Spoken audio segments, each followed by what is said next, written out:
Welcome students, welcome to AIR Gurukul. My name is Rohit Srivastava और इस session में हम लोग स्प्रिंग पेंडुलम सिस्टम में स्प्रिंग मास सिस्टम का टाइम डेरिवेशन करेंगे। Okay, time period derivation. So let's begin the session. तो स्प्रिंग मास सिस्टम के बारे में एक बार बताया जा चुका है कि कोई भी पार्टिकल अगर एसएचएम कर रहा होता है मीन पोजीशन के अबाउट, तो वो कहीं ना कहीं एनालॉजिकल होता है स्प्रिंग मास सिस्टम की, जिसकी चर्चा मैकेनिक्स में की जा चुकी है। ठीक है, स्प्रिंग मास सिस्टम फिजिकली क्या होता है कि एक मास है एम, मास का ब्लॉक है जो कि मान लो कि स्प्रिंग से कनेक्टेड है, जिसका स्प्रिंग कांस्टेंट लेट्स सपोज के है, और वो स्प्रिंग जो है इस सीलिंग से हैंग्ड है। तो ये मास जो है ऐसे स्प्रिंग सिस्टम से हैंग कर रहा है। तो उस केस में जो टाइम पीरियड निकालते हैं वो कैसे निकालते हैं इसका, बिकॉज अगर हमने यहाँ नोटिस किया, ये एक mg फोर्स नीचे लग रहा होगा। ठीक है, ये mg फोर्स के कारण इसमें कुछ खिंचाव डेवलप होगा, एक्सटेंशन डेवलप होगा इस स्प्रिंग में, राइट।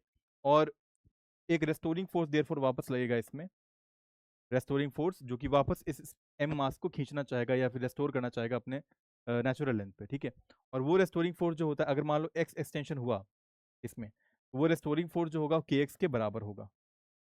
रेस्टोरिंग फोर्स किसके बराबर होगा? के एक्स के बराबर होगा magnitude wise. Although F equal to minus K X लिखा जाता है बिकॉज एक्स नीचे की ओर है और एफ उसके अपोजिट है, तो F equal to minus K X लिखा जाता है। लेकिन अगर सिर्फ मैग्नीट्यूड लिखें एफ, तो एफ को के एक्स लिखा जा सकता है। और हम लोग ये भी जानते हैं कि फोर्स के वजह से एक एक्सेलरेशन डेवलप होती है, तो इस एम में एक एक्सेलरेशन डेवलप हुई ए, तो एम में इक्वल टू ये एफ लिखा जा सकता है, that is equal to K X. और एक्सेलरेशन जो डेवलप होगी that will be equal to what, हम लोग जानते हैं इन एस एच एम, अगर ये particle S H M M जो है एस एच एम करने लग जाए, तो उस केस में एक्सेलरेशन की वैल्यू आती है ओमेगा स्क्वायर एक्स। ठीक है, ए की वैल्यू ओमेगा स्क्वायर एक्स रखी जा सकती है, एक्स एक्स कैंसिल हो गया, ओमेगा स्क्वायर की वैल्यू आ गई के बाई एम। और ओमेगा एंगुलर फ्रीक्वेंसी होता है जो कि क्या होता है 2 पाई/टी होता है, राइट। तो ओमेगा आ रहा है हमारा अंडर रूट ऑफ के बाई एम, और ओमेगा होता है 2 पाई बाई टाइम पीरियड। ठीक है, तो देयर फॉर टाइम पीरियड कितना आ गया? 2 pi under root of M by K. ये होता है टाइम पीरियड का formula in the case of spring mass system, जिसका मास एम हो और स्प्रिंग कांस्टेंट के हो। वही लिखा हुआ है यहाँ पे 2 pi under root of M by K. ठीक है, आगे बढ़ते हैं। अब स्प्रिंग मास सिस्टम अरेंजमेंट्स के दो केस होते हैं, एक अगर स्प्रिंग मास सिस्टम सीरीज में कनेक्टेड हो और एक अगर वो अरेंजमेंट पैरेलल में कनेक्टेड हो। तो दोनों में टाइम पीरियड का फॉर्मूला अलग अलग आता है, वो कैसे आता है हम देखते हैं। तो पहला जो स्प्रिंग मास सिस्टम का केस होगा वो पैरेलल कॉम्बिनेशन ऑफ स्प्रिंग्स होगा, दूसरा जो होगा सीरीज कॉम्बिनेशन ऑफ स्प्रिंग्स होगा। दोनों हम पढ़ेंगे डिटेल में। तो पहला है पैरेलल कॉम्बिनेशन ऑफ स्प्रिंग्स। यहाँ पर देखो तीन फिगर दिए हुए हैं और ये तीनों जो हैं पैरेलल कॉम्बिनेशन को दर्शा रहे हैं स्प्रिंग के। कैसे? पहले वाले में देखो K1 K2 जो है एक साथ कनेक्टेड है इस मास m से, इस ब्लॉक ऑफ मास m से। ठीक है, और जैसे ही इस m मास को खींचा जाएगा इधर x डिस्टेंस से, तो एक रेस्टोरिंग फोर्स लगेगा K1x और इधर लगेगा K2x, दोनों स्प्रिंग्स में, राइट। K1x लगेगा पहले वाले स्प्रिंग में restoring force to bring it to its natural length, और K2 वाले में स्प्रिंग में भी एक रेस्टोरिंग फोर्स लगेगा K2x to bring it back to its natural length. और K1x प्लस K2x की वैल्यू का सम जो है, यही दोनों का सम क्या मिलके बना देगा? नेट रेस्टोरिंग फोर्स, जो कि इस पूरे मास में ऑसिलेशन या एक्सेलरेशन डेवलप करेगा। तो K1x प्लस K2x ही क्या हो रहा है? नेट फोर्स के बराबर हो रहा है। ठीक है, और जो नेट फोर्स है इस m में, वो हम लोग कैसे लिखेंगे? kx के बराबर नहीं लिखेंगे, वो नेट फोर्स भी एक तरह का रेस्टोरिंग फोर्स ही है, लेकिन वो k इक्विवेलेंट इनटू x लिखेंगे, बिकॉज यहां पर आ जाएगा k इक्विवेलेंट, जो कि इन दोनों पैरेलल कॉम्बिनेशन ऑफ स्प्रिंग्स को एक साथ एक स्प्रिंग से रिप्लेस करता हुआ दिखाई देगा। तो k इक्विवेलेंट इनटू, और एक्सटेंशन तो x ही हो रखी है, तो restoring force k equivalent into x के बराबर ही होगा। तो K1x प्लस K2x आ गया। अब x कॉमन लेके कट कर दो तो K1 प्लस K2 की वैल्यू आ गई, या ऐसे लिख सकते हो K इक्विवेलेंट की वैल्यू आ गई K1 प्लस K2। तो स्प्रिंग अगर पैरेलल में कनेक्टेड है तो उसके लिए K इक्विवेलेंट हमेशा K1 प्लस K2 ही आता है, चाहे ए वाला केस देखो चाहे बी वाला केस देखो। बी वाले केस में भी वही होगा, इसमें एक m मास है तो mg फोर्स नीचे की ओर लगेगा, वेट, राइट। और mg वेट के कारण ही इसमें खिंचाव डेवलप होगा x का, और यही x जो खिंचाव डेवलप हुआ है इन दोनों स्प्रिंग्स में सेम होगा। K1x K2 I mean K1x जो रेस्टोरिंग लगेगा ऊपर लगेगा, K2x रेस्टोरिंग ऊपर लगेगा, इन दोनों में अलग अलग। और अगेन K1x प्लस K2x का सम एफ नेट के बराबर होगा, जो कि के इक्विवेलेंट इनटू एक्स से रिप्लेस किया जा सकता है एक स्प्रिंग से, जिसका स्प्रिंग कांस्टेंट लेट्स सपोज के इक्विवेलेंट है, और एक्स एक्सटेंशन हो रखा है तो उसका भी रेस्टोरिंग फोर्स के इक्विवेलेंट इनटू एक्स के बराबर ही होगा। तो अगेन सॉल्व करेंगे तो के इक्विवेलेंट k1 प्लस k2 आ जाएगा बी वाले फिगर के लिए भी, ठीक है। सी वाले फिगर में देखते हैं, इस फिगर में m मास का है ब्लॉक, अगर मान लो इसको, ये नेचुरल लेंथ में पूरी कंडीशन अपने, इस m मास को राइटवर्ड जो है शिफ्ट कराया गया या कंप्रेस कराया गया या स्ट्रेच कराया गया x डिस्टेंस से, तो k1 वाले में स्ट्रेचिंग हो रही है x की और k2 वाले में कंप्रेशन हो रहा है x का, ठीक है। तो दोनों में रेस्टोरिंग फोर्स लगेगा, राइट। k1 वाले में लगेगा इधर की ओर k1x to bring it to its natural length, और k2 वाले में क्योंकि ये कंप्रेस हो रखा है तो k2 वाला भी अपने ओरिजिनल लेंथ पे आना चाहेगा, इसमें लगेगा k2x, k1x प्लस k2x ही मिलके क्या बना देंगे, नेट फोर्स, जो कि इसको k1x प्लस k2x ही क्या बना देंगे, net force, net restoring force कह सकते हो इसे, जो कि क्या हो जाएगा, k इक्विवेलेंट इंटू एक्स के बराबर ही होगा। देयरफॉर k इक्विवेलेंट की वैल्यू क्या आ जाएगी, k1 प्लस k2 आ जाएगी अगेन, ठीक है। तो तीनों केस जो है पैरेलल कॉम्बिनेशन को ही दर्शा रहे हैं। अब ये वाला सी वाला केस देख के थोड़ा कंफ्यूजन हो सकता है कि यहाँ पर ये दोनों सीरीज में दिखते हुए नजर आ रहे हैं, नहीं, हमें सीरीज पैरेलल का डिसीजन इस बात पे लेना है कि जो x है हमारा वो सेम होना चाहिए, कंप्रेशन या एक्सटेंशन वो सेम होना चाहिए। तो देखो यहाँ भी k1 वाले के लिए भी जो है x सेम है, k2 वाले के लिए भी x सेम है, ठीक है। इसीलिए हमने कहा कि ये सी वाला भी क्या है, पैरेलल कॉम्बिनेशन है, और उसके लिए भी सेम के इक्विवेलेंट रहेगा। अब तीनों पैरेलल के हैं तो तीनों के लिए टाइम पीरियड क्या होगा, तो टाइम पीरियड पैरेलल कॉम्बिनेशन में होता है अगेन 2 पाई/m/k फॉर्मूला हमने निकाला था, लेकिन k की जगह इस बार के इक्विवेलेंट रखेंगे, ठीक है। तो 2 pi under root of m upon में k1 प्लस k2 आ जाएगा फॉर्म, ठीक है। ये फॉर्मूला होता है फॉर पैरेलल कॉम्बिनेशन, ठीक है, 2 पाई m/k1 प्लस k2, ठीक है। आगे बढ़ते हैं। स्प्रिंग अगर सीरीज में कनेक्टेड हो उस केस में क्या होगा, तो अब देखो यहाँ फिगर दिया हुआ है, एक स्प्रिंग k1 है, एक स्प्रिंग k2, दोनों सीरीज में कनेक्टेड हैं और एक m मास का ब्लॉक कनेक्टेड साथ में।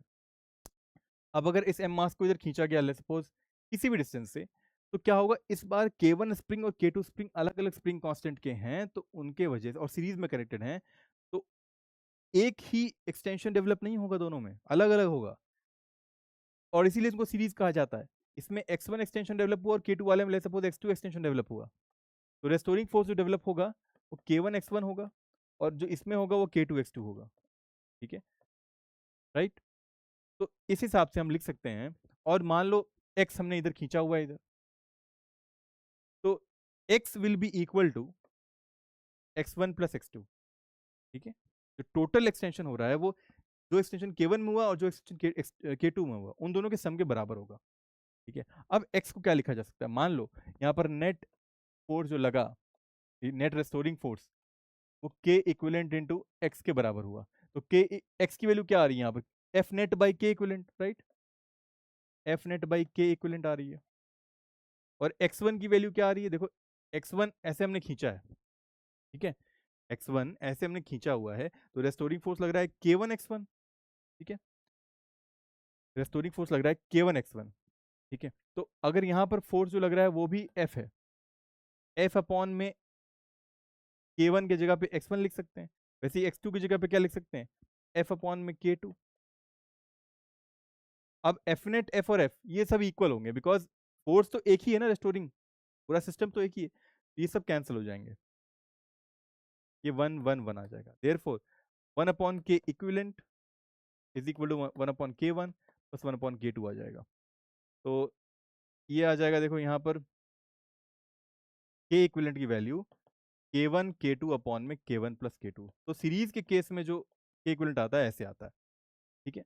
और टाइम पीरियड क्या आ जाएगा सीरीज कॉम्बिनेशन में, again 2 pi under root of m/k लिखते हैं, लेकिन k इक्विवेलेंट रखेंगे इस बार, और फॉर्मूला बन जाएगा 2 pi under root m upon में k1 k2 ब्रैकेट में k1 प्लस k2, ठीक है। ये हमारा टाइम पीरियड आ गया। अब एक क्वेश्चन सॉल्व करते हैं, इसमें लिखा है 3 springs each of force constant k are connected at equal angles with respect to each other to a common mass, ठीक है। If the mass is pulled by any one of the springs, then what is the time period of its oscillation?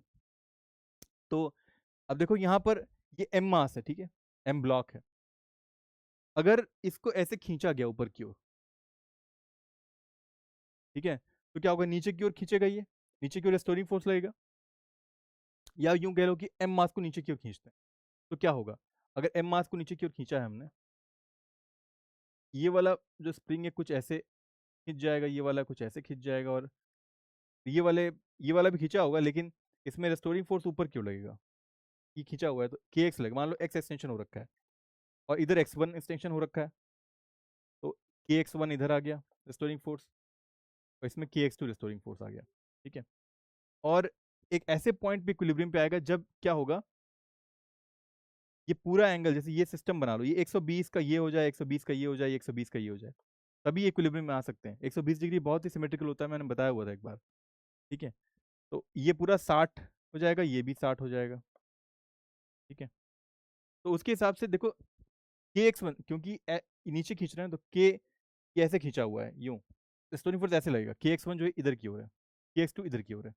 अब के x one का component इधर लो, के x one cos 60 degree plus के x to cos 60 degree, और के x तो है ही ऊपर में। इन तीनों का सम किसके बराबर आ जाएगा? इन तीनों का सम आ जाएगा एफ नेट के बराबर, जो कि तुम कह सकते हो, चलो अभी एफ नेट रहने दो, एफ नेट रेस्टोरिंग फोर्स जो एम पे लग रहा है ऊपर की ओर, अपवर्ड डायरेक्शन में।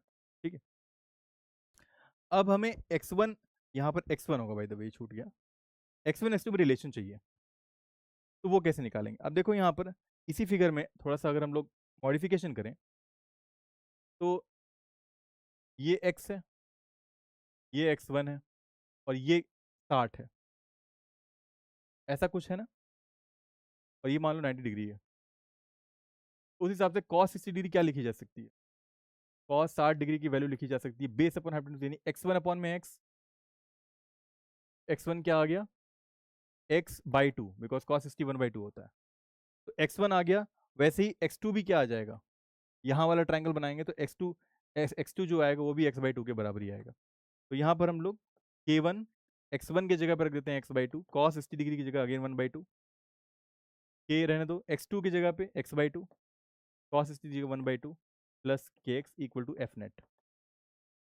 ये एफ नेट रेस्टोरिंग फोर्स लग रहा है एम मास में ऊपर की ओर। ठीक है, तो ये क्या हो गया, kx/4 हो गया, ये भी kx/4 हो गया, और ये kx हो गया, प्लस एफ नेट आ गया is equal to F net आ गया। ये हो गया kx/2 प्लस kx हो गया 3kx/2 is equal to F net.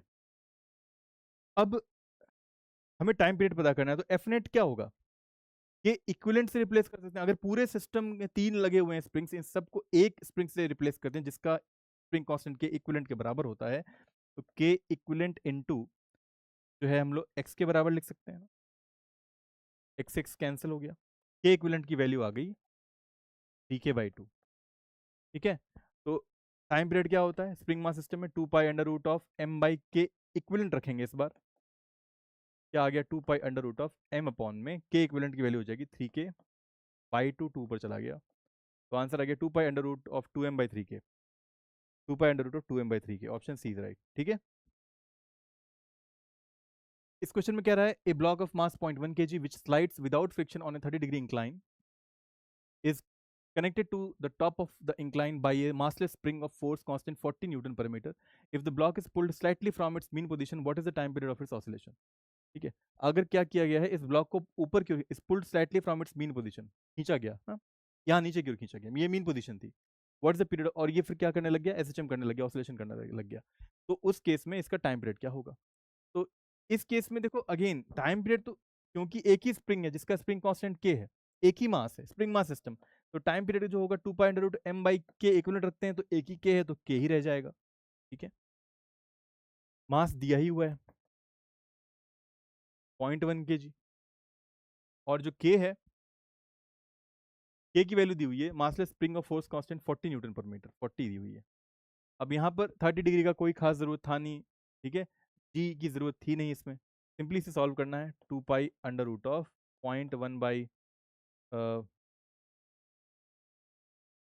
ये रहने दो, 2π रहने दो, यहाँ पर ये 1/400 हो गया, ओके, और 1/400 का क्या आता है, अंडर रूट 1.20 आता है, क्या आ गया, π/10 आ गया, time period is equal to π/10 second, option B is right. ठीक है, तो इस तरह ये सेशन कंप्लीट होता है स्टूडेंट्स। तो अगले सेशन में फिर मिलेंगे एक नए टॉपिक के साथ। Until then keep learning and keep having fun with physics. Very much.